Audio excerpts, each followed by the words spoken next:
Good evening, and thank you for joining us for this live-streamed presentation, Quasars, Blazars, and Radio Galaxies with Galen Gisler. I am Ayçin Aykıtalp with Pajarito Environmental Education Center, located in Los Alamos, New Mexico. I will be the moderator for today's talk. Tonight's talk is being recorded. We are able to offer programming at this time because of our wonderful members and donors. Galen Gisler was born in Clovis, New Mexico, and graduated high school there. With a PhD in astrophysics from the University of Cambridge, he eventually came to Los Alamos, where he worked at the lab for 25 years. Then he and his wife Susan moved to Norway, where he learned not quite enough geology at the University of Oslo, finally retiring back to their cozy mountain town. The Peak Planetarium is his favorite place to spend time. That being said, without further ado, Galen, please. Thank you, Ayçin, very much for that nice introduction. She just turned off her video, but I wanted to note that behind her on the wall is a picture, a painting of something that I'm going to be talking about. That's an accretion disk surrounding a black hole producing a jet. Optical astronomy has a history that goes back many millennia, and while we've learned a great deal about our universe from visible light, multi-wavelength and multi-messenger astronomy have vastly increased our understanding, giving us a host of exotic phenomena. In particular, radio astronomy has uncovered for us a world of superlatives, the most powerful engines, objects with the largest physical size, and record after record of the most distant objects in our universe. Radio astronomy began in 1932 when Carl Jansky built an oblong antenna on a turntable. This is a replica of it at the Green Bank Observatory in West Virginia. Jansky was investigating static that interfered with radio transmission, and he discovered a constant source that peaked once, not quite once every day, once every 23 hours and 56 minutes, which is the period of a sidereal day, the time it takes for a star to come back to the same point in the sky. By studying star charts, he discovered that this emission had to come from the center of our Milky Way galaxy. The source he found was named Sagittarius A. We now know that the central component of that source, which we call Sagittarius A star, is associated with the black hole at the center of our galaxy. In 1937, Grote Reber built a fully steerable 9-meter telescope that made the first survey of radio sources around the sky. Among these are a dozen or so A sources that we still refer to. Cassiopeia A, Puppis A, and Taurus A are all supernova remnants.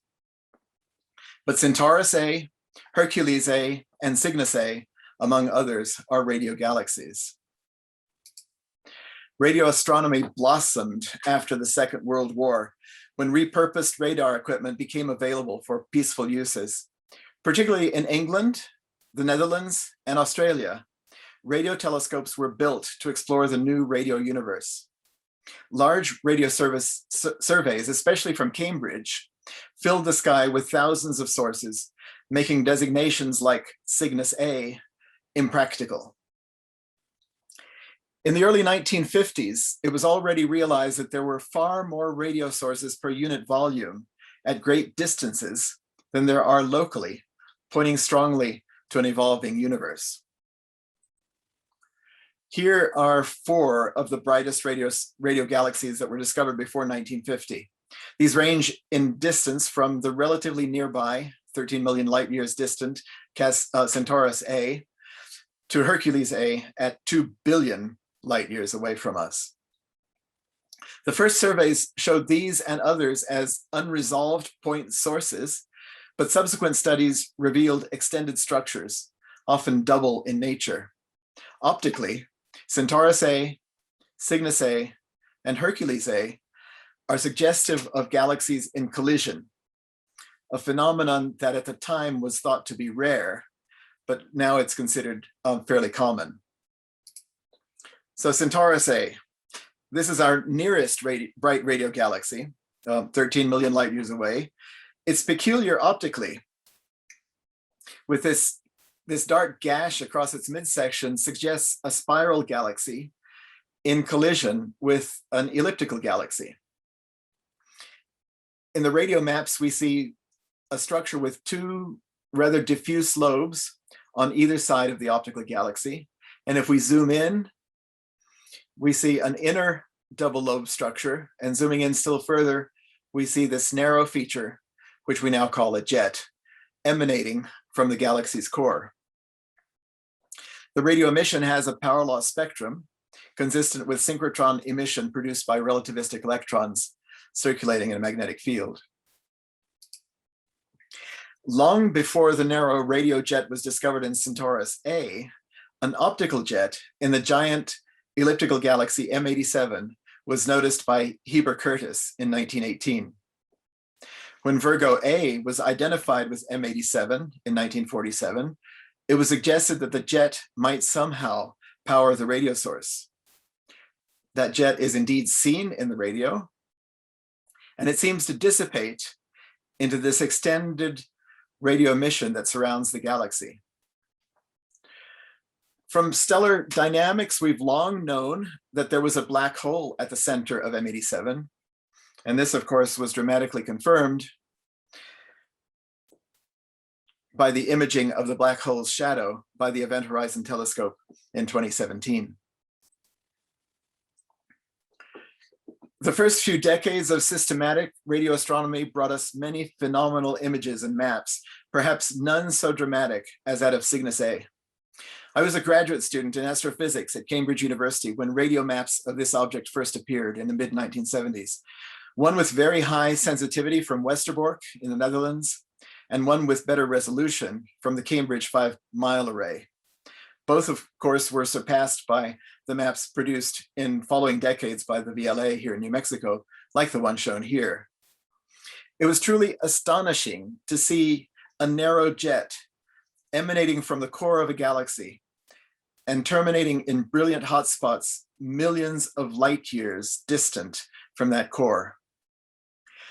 The early maps in the 1970s show spots on both sides, but it wasn't until the VLA's greater resolution and sensitivity revealed the fainter counterjet on the other side from the main jet.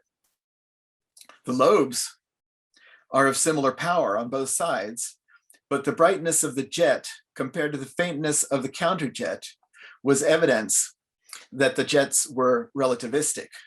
The brighter one is aimed ever so slightly in our direction, and relativistic beaming boosts its brightness.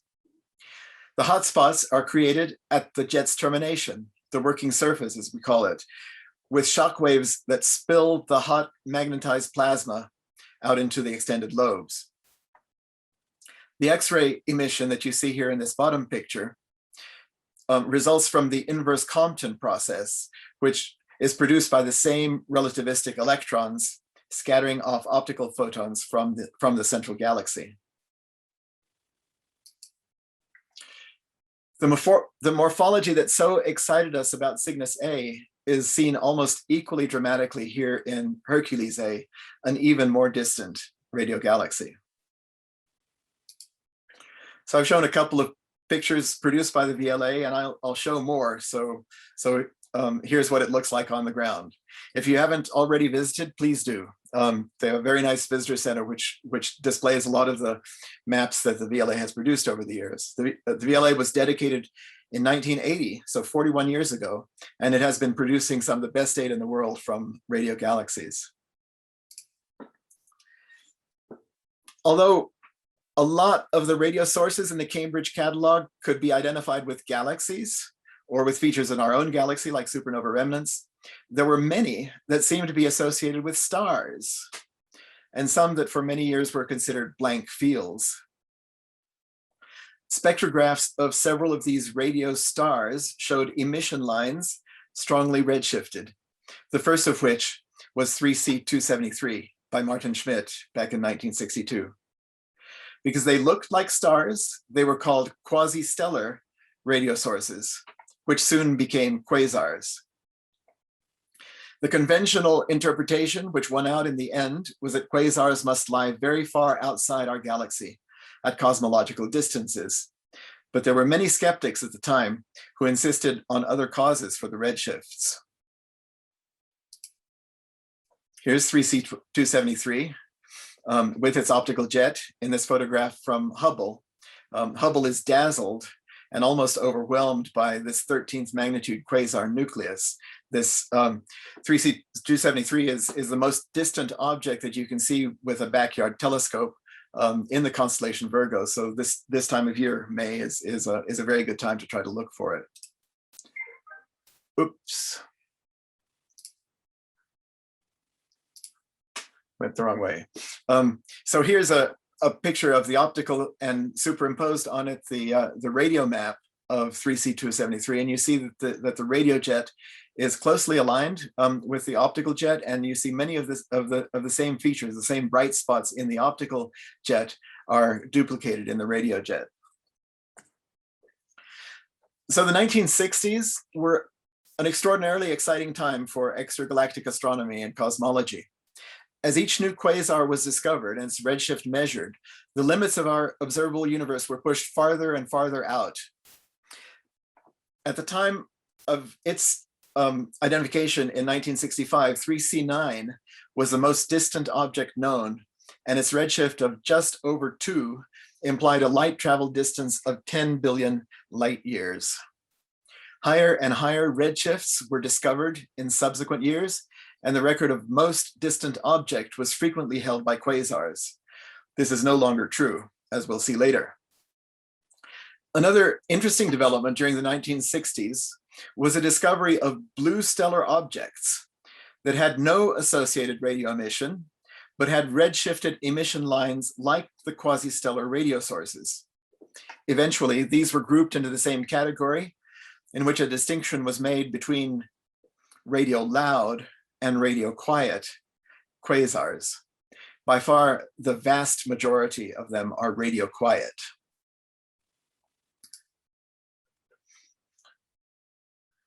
But do they have anything to do with galaxies?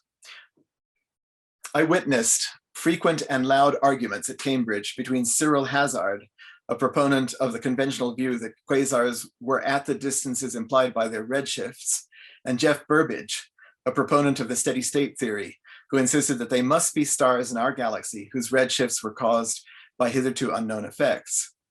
Jeff would shout that an ordinary galaxy of stars had never been seen coincident with a quasar.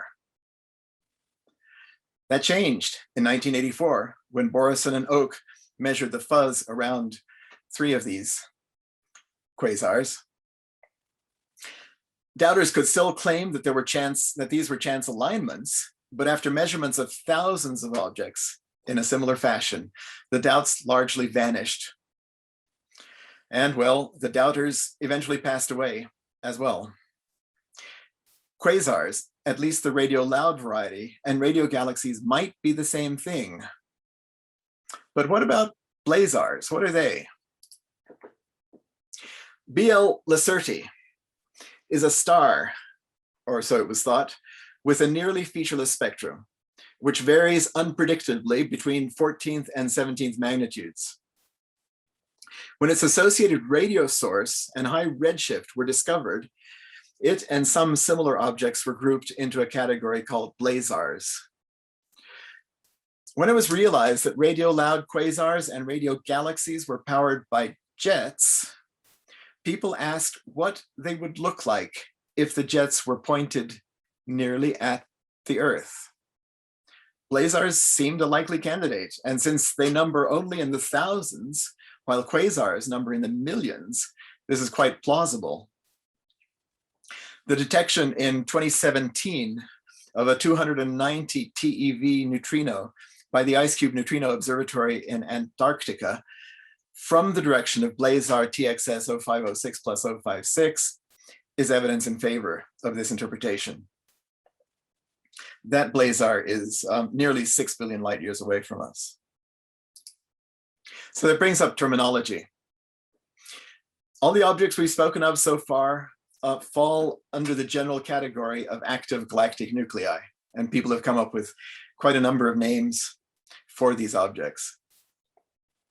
We believe nowadays that most, if not all, galaxies have central supermassive black holes, ranging in size from a few million solar masses, as in the case of our own galaxy, to billions of solar masses. Gravitational accretion onto those black holes produces violent activity that can manifest itself in a variety of ways. Not all are equally active, and some galaxies may be inactive for long periods of time. Observers categorize them under these various terms, although the physical processes are similar. This isn't a complete list of the terminology associated with active galactic nuclei, and there are lots of subtypes as well. One in particular that I like is the DRAGON, double radio sources associated with galactic nuclei, which was coined in about the mid-1990s, but I'm afraid it has never really caught on. So here's a summary table showing how the categories of active galactic nuclei differ observationally. They all are highly variable. Some are radio loud, some not. Some have jets, some not. Some have, a lot of them have X-rays. Some have a little bit of X-rays. They all seem to have broad emission lines, except with a possible exception of BL-lac objects. Most of the more violent ones are elliptical, reside in elliptical galaxies. Seyferts, which are a kind of spiral galaxy with a particularly intense nucleus and emission lines, seems to be an exception, but there's an overlap between some quasars and Seyfert galaxies. So the quasars may be an intermediate type between Seyfert galaxies and some of these more violent forms of activity. So the activity in these sources can be intermittent, sporadic, episodic, but it's always highly variable. And the more extreme the activity is, the more likely the parent galaxy is an elliptical galaxy. So I'm going to show some more examples of some quasars and radio galaxies. This is the galaxy NGC 383, and it has jets that originate within the galaxy itself, from the core of the galaxy, and they originate fairly well focused. But as soon as they get out of the galaxy proper, they diffuse out rather quickly. And the subsequent flow in these lobes is likely determined by currents or winds in the external medium. Some quasars, like this one, 3C48, also produce only diffuse lobes. This one has a one-sided jet. As far as we can tell, it probably has one on the other side that is directed away from us, so we don't see it. The core of the galaxy is at the bottom of this image where this little X is. The difference between these with diffuse lobes and radio galaxies like Cygnus A and Hercules A is reflected in a classification scheme that was developed in 1974 by Julia Riley and Bernie Fanaroff. Fanaroff-Riley class 1 sources are like this, with these diffuse lobes, and they are less luminous overall than Fanaroff-Riley class 2 sources, an example of which is shown here, quasar 3C47. Tightly collimated jet, bright hotspots in the lobes, more luminous overall.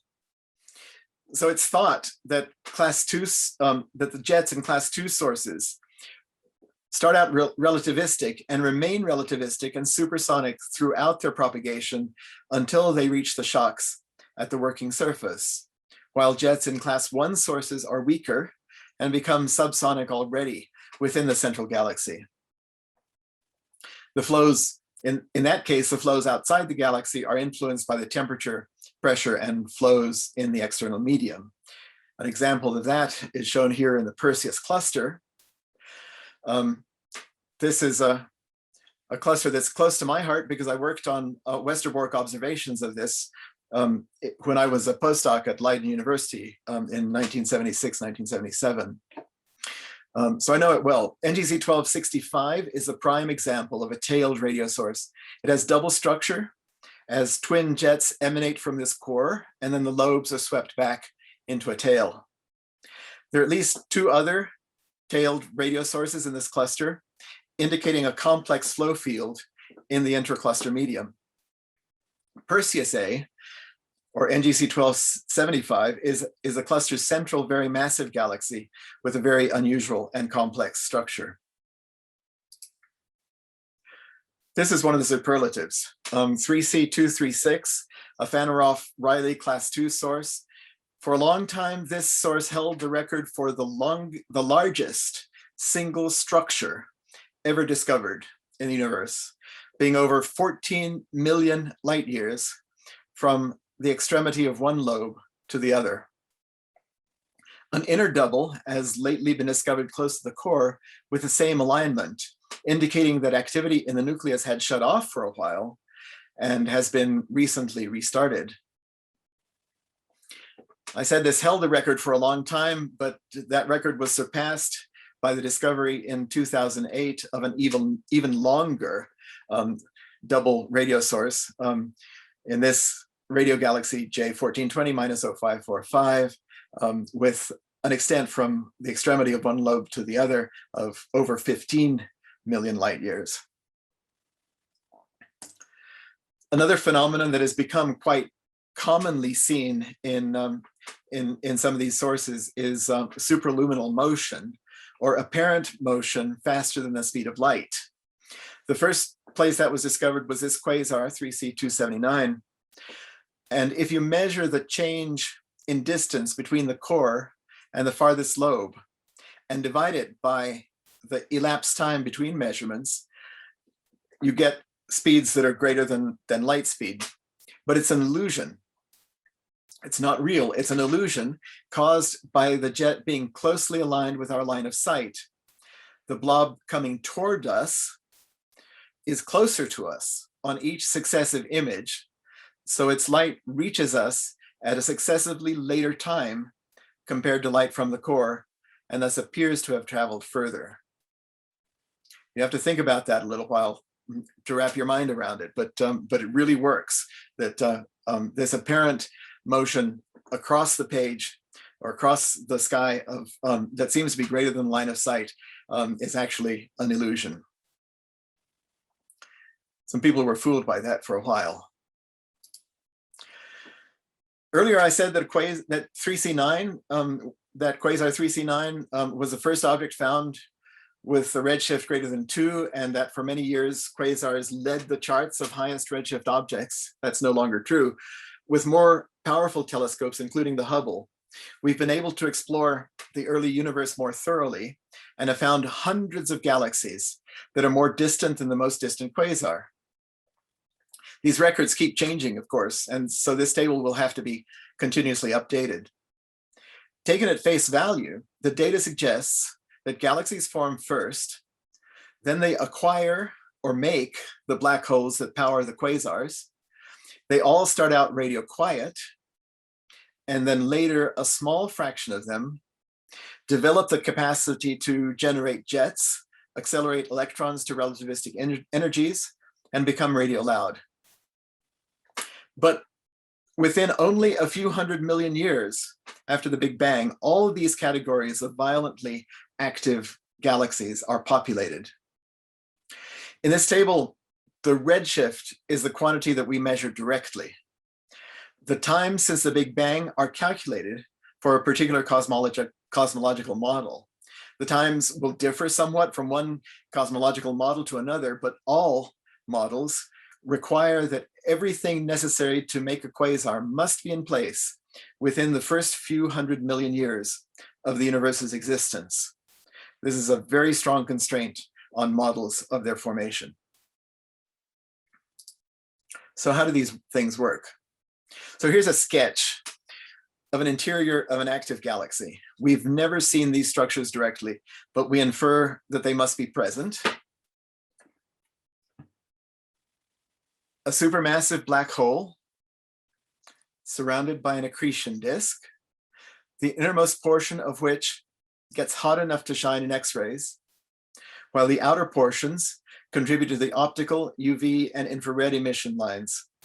Something like an opaque torus must be present in at least some systems to obscure the view of the central part of the accretion disk from certain angles.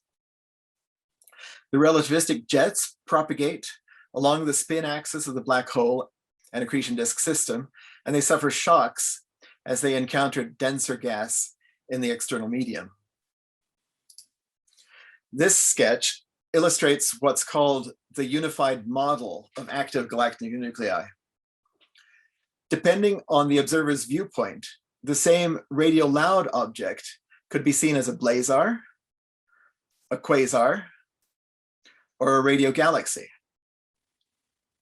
Similarly, a radio quiet object could be seen as a radio quiet quasar or a Seyfert galaxy, depending upon where you are. If you're sitting along the line of axis of the jet, you would see a quasar. If you're sitting a little off of it, you would see a radio loud, you would see a blazar. If you're a little off it, you would see a radio loud quasar. If you're farther off, you would see radio galaxies of different types. So this is what's called the unified model. And it's adhered to, I think, by most workers in the field these days. But those are sketches. They don't really tell us how they really work.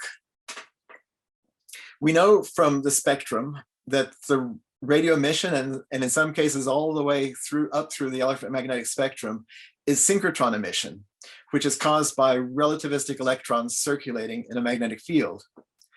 The X-ray emission is inverse Compton scattering by those same electrons off background photons. We also know from the dynamics of stellar populations in galactic nuclei that most or all galaxies harbor supermassive black holes of millions to billions of solar masses. From first principles, we know that matter falling into such black holes can release a substantial fraction of their rest mass energy on the way down. That mostly goes into heating the internal parts of the accretion disk. But how is that energy converted into relativistic jets?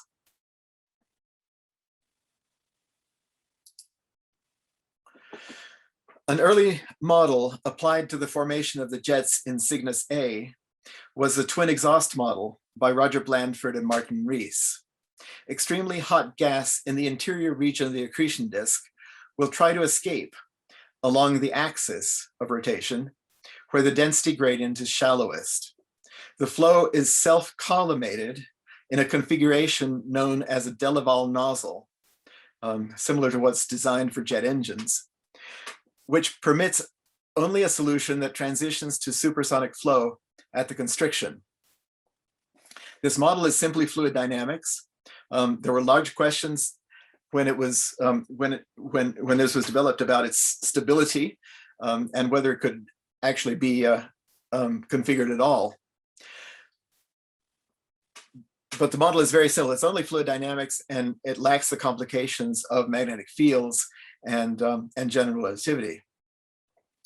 So a few years later, Roger Blandford and Roman Znayak reimagined the flow by including a rotating black hole, a Kerr black hole as it's called in the trade, and a magnetic field that threads the accretion disk.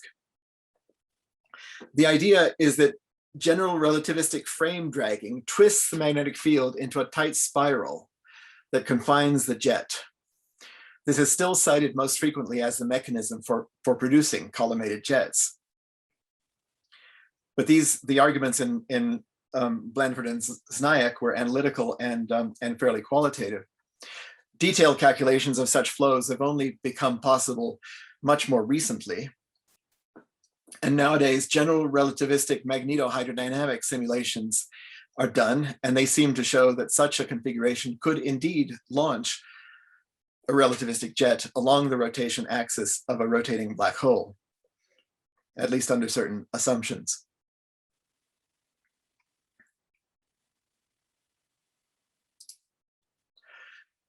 So let's put these objects in the context of what we know about the evolution of our universe. At far left, we have the quantum fluctuation that gave rise to the inflationary epoch in the Big Bang. Next is the relic glow from the intense heat of the first instance, which we now observe as the cosmic microwave background. The expansion of the universe after that occurred in darkness until the first stars appeared some 400 million years later. Subsequently, galaxies and everything else that we know developed. We sit at the far right in the epoch of dark energy accelerated expansion.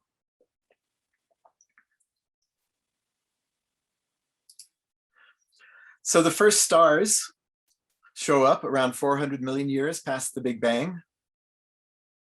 And along with them come supernovae, gamma ray bursts, and black holes, up to maybe 100 solar masses. That's all you can get out of the first stars. But those black holes are not enough to power the engines of active galactic nuclei.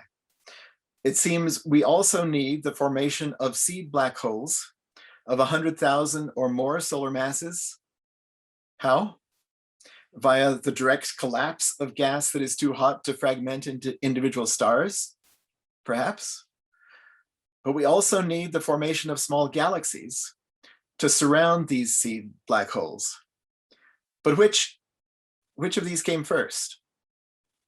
The conditions for forming direct collapse black holes and for forming galaxies are inconsistent with one another. In the one case, the galaxies, you need the gas to be able to cool. In forming supermassive black holes, you need the gas to stay hot. And yet, they seem to require one another, especially to form quasars and other sources of violent activity. Let's take that as given for now. These seed black holes need to be fed to grow to millions or billions of solar masses in size, and the small galaxies need to collide with one another until they become massive ellipticals. At least of that, we have evidence from Hubble Deep Field and other pictures of the very distant early universe. We see galaxies in the process of colliding, and there's more and more evidence that lots of galaxies have collided many, many times over the course of the universe, and they do tend to form massive ellipticals when they do so.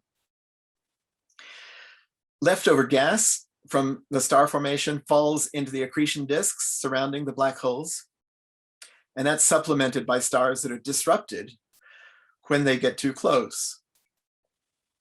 As the black holes spin up due to this accretion, the Blandford-Znaeck mechanism works to generate relativistic jets, and we have quasars.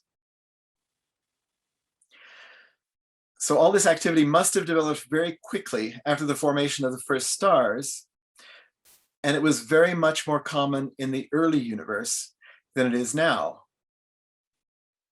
Why is that?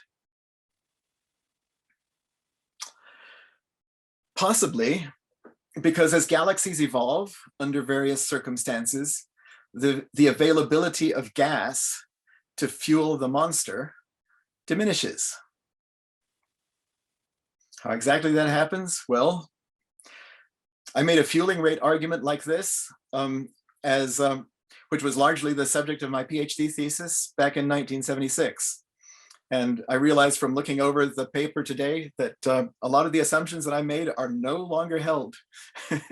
but the logic of the paper seems to be still pretty valid. I'm interested to look at that a little bit more closely at some point. So there are lots of unsolved problems yet. The question of how those supermassive black holes are formed, there's been a couple of papers lately that have talked about the possible detection of direct collapse black holes. It's not clear whether those are accepted as valid observations of direct collapse black holes, or whether that mode of forming black holes is even possible. The question of how accretion disks around black holes produce relativistic jets, the Blandford-Znaeck mechanism is the one that is quoted most frequently, but it's not entirely clear that that is the way that it's done. A question that is highlighted in this picture of Hercules A and in the one of Cygnus A that we looked at before, also the very large sources like 3C236 and so on, is how do those jets remain tightly collimated, propagating millions of light years out into the intergalactic medium, when there are no doubt all kinds of currents and density and homogeneities in that medium that could disturb the propagation of those jets. The idea of the self-collimating mechanism of magnetic fields that are twisted by the Blandford's-Knight mechanism close to the black hole, does that really hold all the way out to the hot spots of the lobes? We don't really know that. And then the 290 TeV neutrino that was seen from that one blazar is clear evidence that in such sources, ultra high energy cosmic rays are indeed produced, but again, we don't know exactly how that's done, and that's another interesting topic. All of these topics, are huge research topics. Some of the big unsolved problems in astrophysics these days. Finally, a question that's more one of curiosity than anything else is, what was the Milky Way like in its early history? Could it have been a Seyfert galaxy? Could it have ever hosted a quasar?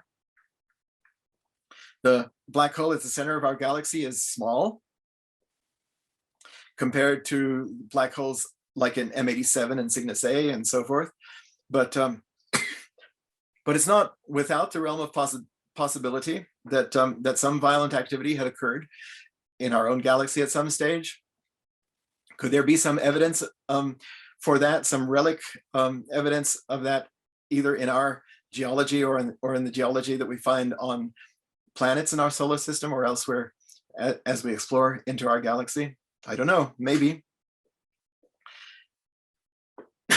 Beyond that, there's lots more questions, but I'll leave it to the audience at this point to ask them and potentially answer them. Thank you very much for listening. Thank you so much for this great talk.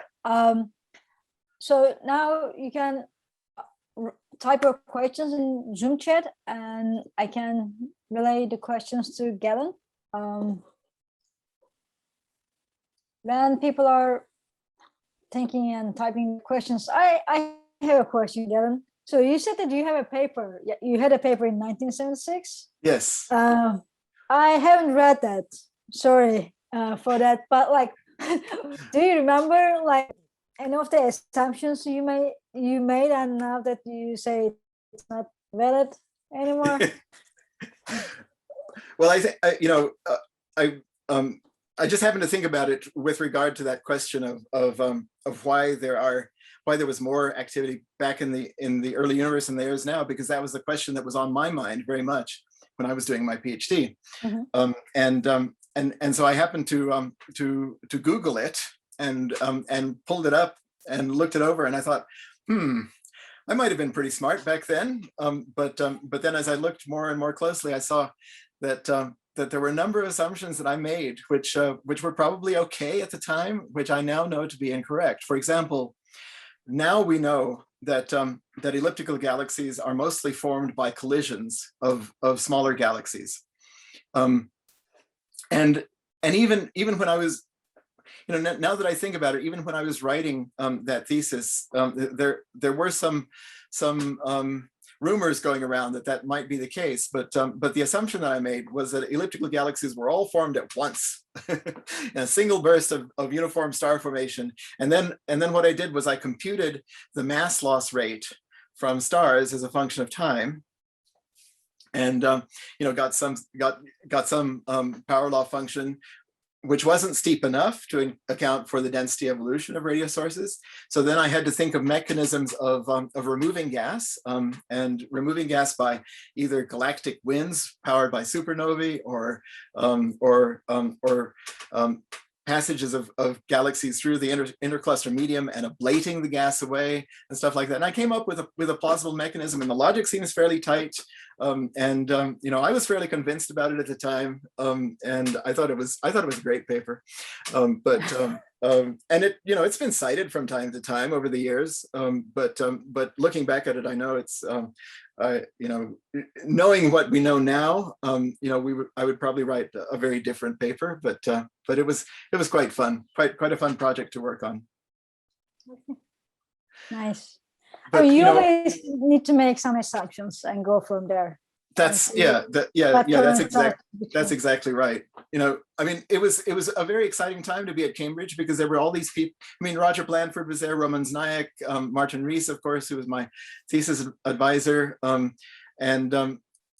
we were all, you know, going gaga over these new maps that were coming in about Cygnus A and some of these other objects, and it was just, you know, I mean, we had these brainstorming sessions of how these things could possibly work, and it was just such an exciting time. And so my very small contribution was in looking at the fueling rate, and it was a fun project. But I've not returned to that subject since. So great.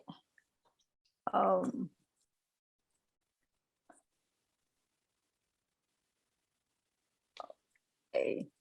So I might have more questions, actually. Okay. So,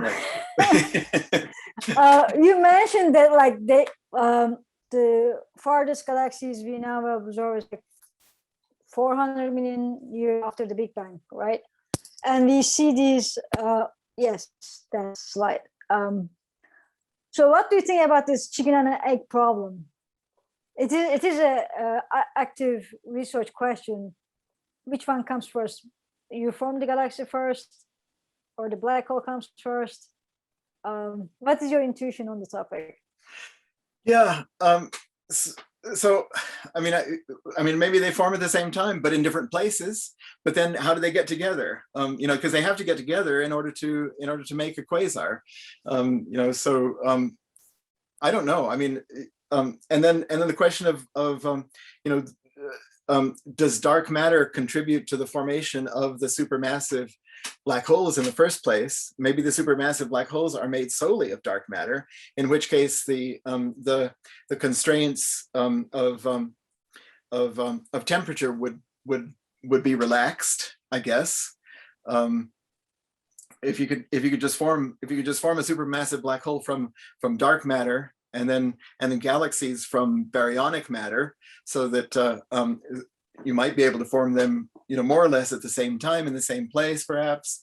I don't know. I mean, we don't. Of course, you know, once you form a black hole, you can't tell whether it was made from dark matter or baryonic matter or something else, right?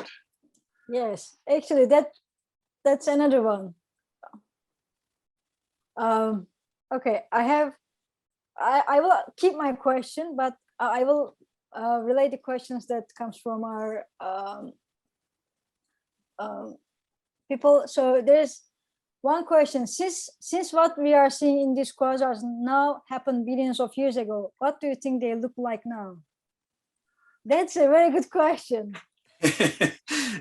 That is a very good question, and you know, the nearest quasar to us is in a galaxy called Markarian 231, and that's only like 150 million light years away. You know, so that's kind of in our neighborhood.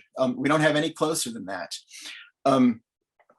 So the question is, you know, when a quasar happens, is it a quasar for billions of years, or only for a few million years? And maybe it turns off and then turns on again. And I mean, we really don't know that. I mean, you know, to produce these very long double sources, they need to be active for periods of at least 10 millions of years, tens of millions of years.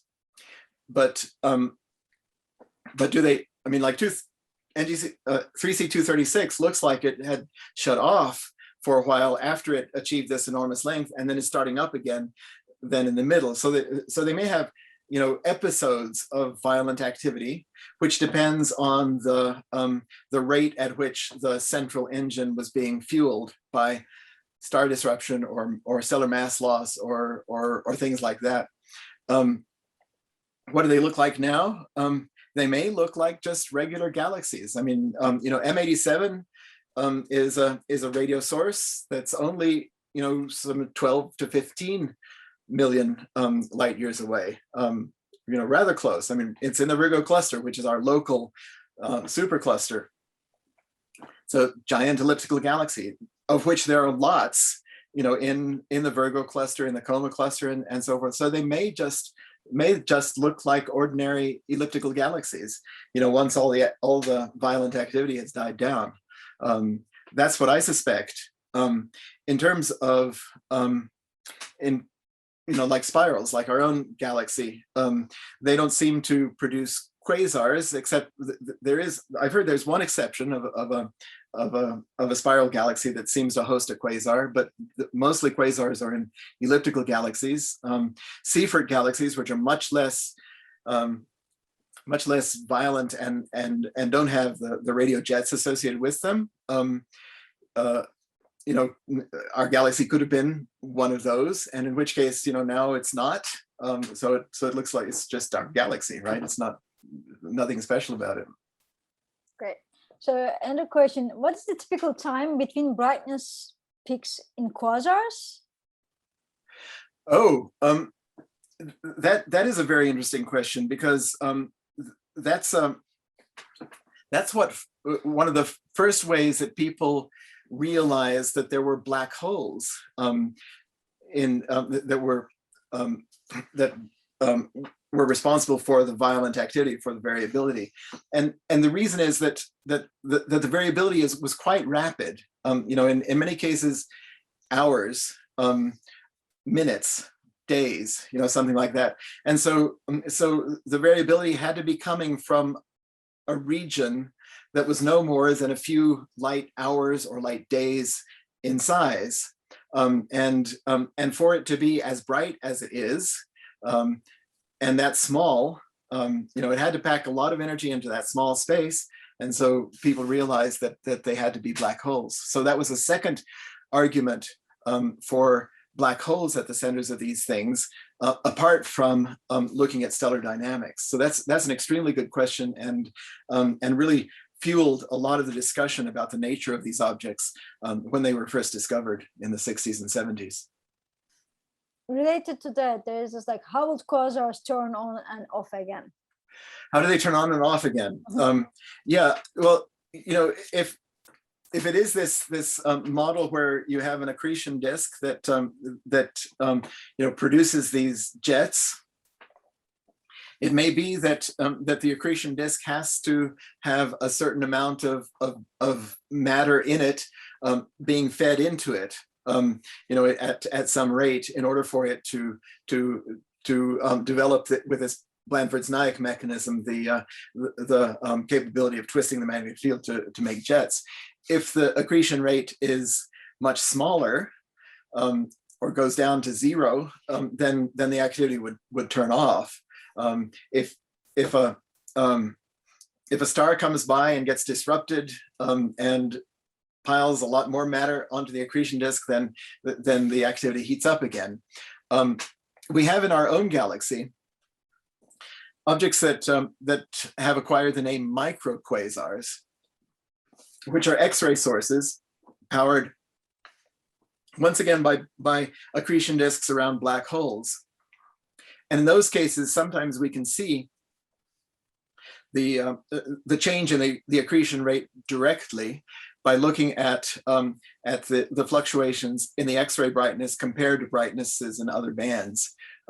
So that at least on the small scale of these microquasars, that seems to kind of make sense, and so we just extend it up to the macro quasars, the real quasars in galactic nuclei. Nice. One more question. It's an interesting question, and I'm curious about your answer. The start of the universe before the bang, in the Big Bang, sounds like the ultimate supermassive black hole. Why did it blow up? I would be very interested in the answer to that question also. Right.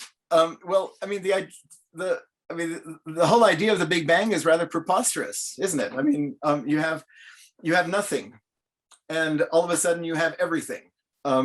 It's it's this classical conundrum of how do you get something out of nothing? But in quantum mechanics, people think they can do that all the time. You get quantum fluctuations and you spontaneously produce pairs of particles and stuff like that. It's absurd. It's crazy, but I mean, quantum mechanics is crazy, and I can't help that, right? So in the case of the Big Bang, it came out of nothing, but it was a very potent nothing, a very powerful, pregnant nothing that produced a quantum fluctuation, and then suddenly this exponential inflation that made the universe, as nearly homogeneous and isotropic as it is. It's just crazy. Yeah, I agree. I do not know whether the owner of this question is referring to Roger Penrose's theory that it comes from a black hole, but it's a very interesting theory, and I'm looking forward to the observational proofs or disproofs of that theory.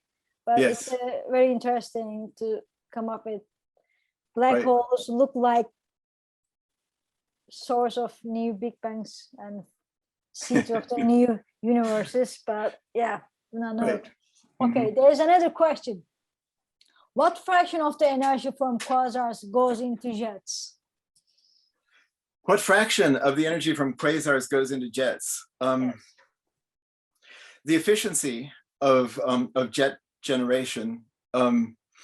Yeah, I mean, I don't know the answer to that. I don't think anybody does. I mean, so if you have this Blandford's Nyack mechanism where you twist magnetic fields with the frame dragging of general relativity, I mean, a lot of energy is going to be lost simply in things falling into the black hole.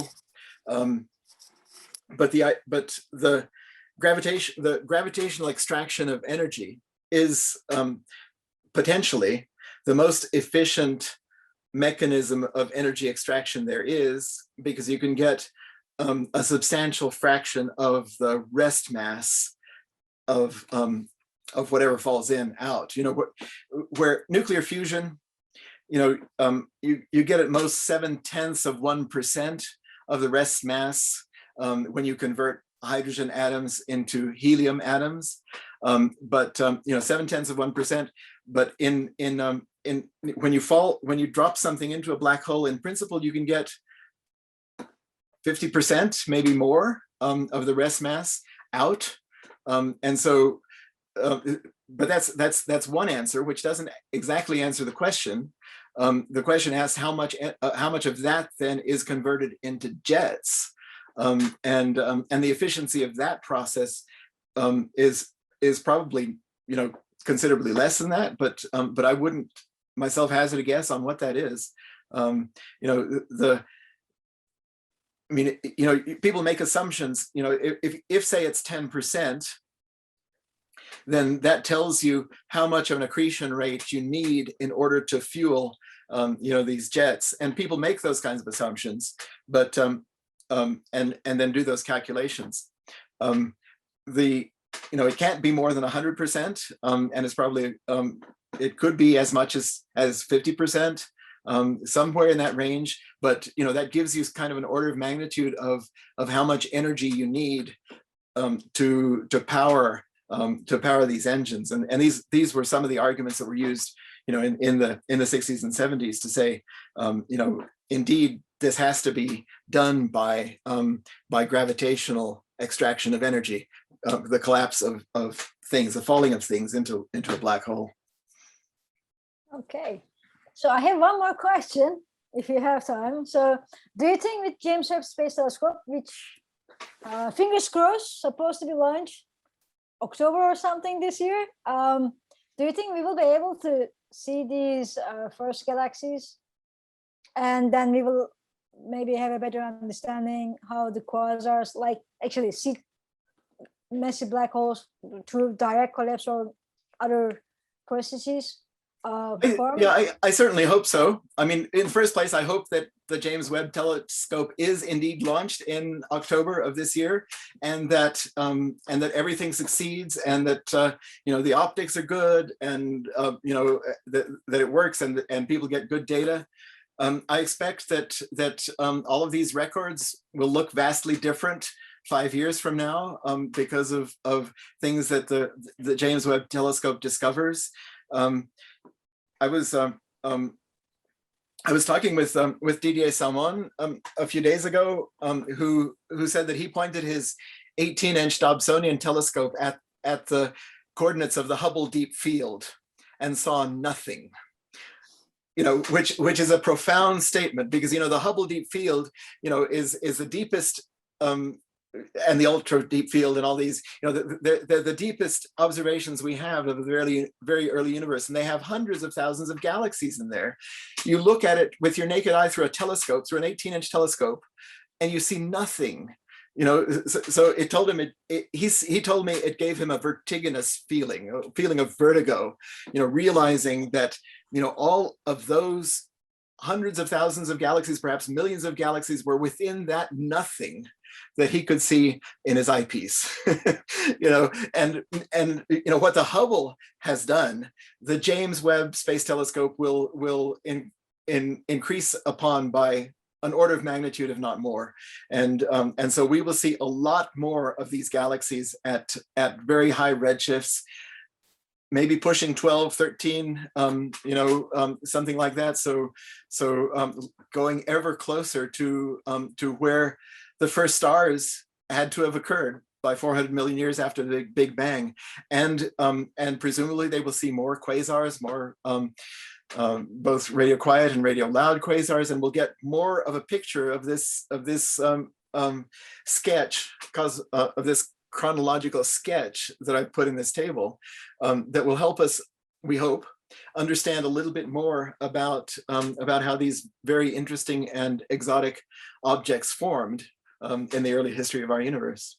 So I'm very excited about that. No, definitely, me too. Like we say, like Hubble Space Telescope allow us to see the childhood of our universe, and James Webb will show the infant stages of our universe. Yes, so we certainly hope so. That. Yes. Right. Mm-hmm. Okay. Yep. Okay, so those are all the questions that came in from viewers tonight. Galen, thank you so much again for sharing with us tonight.